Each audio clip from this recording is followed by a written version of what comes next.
to, mga habol pa. Walang tiyak.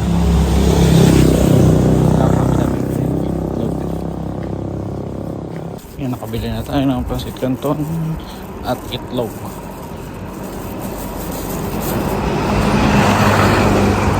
So sa magkaibang tindahan pa tayo nakabili kasi walang pancit canton sa kabila, ay walang itlog sa kabila.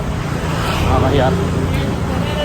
Kaya tuloy bumili, kaya tago ko yung pancit canton sa likod. At pala doon na ako sa kabila kung alam ko na walang itlog. Kaya ito, pauwi na ako.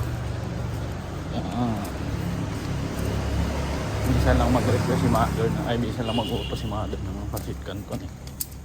Siyempre gusto ko din, kaya bumili rin ako.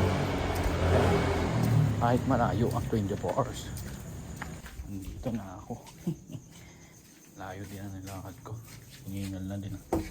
Hiningal ka agad ako dun pagod, pero at least meron ito. Ito na nga bumili ako pa magluluto. Ayos ka rin no? Siyempre. O akin na, sukli. Umiyak ka pa. Kapasok pala ganito. Doon, labas.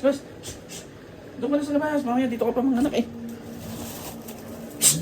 Ay, doon na, labas. Tara dito. Roy! Laki na ng tiyan mo eh. Tara dito. Tara na!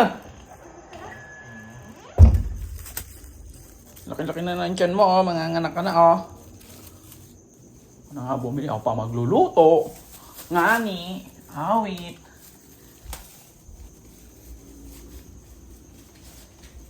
Kana ako, kakain lang ako. Ako na nga bumili eh.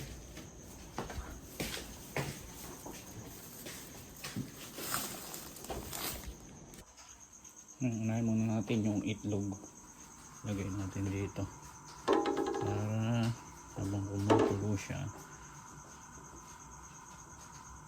niluluto na siya.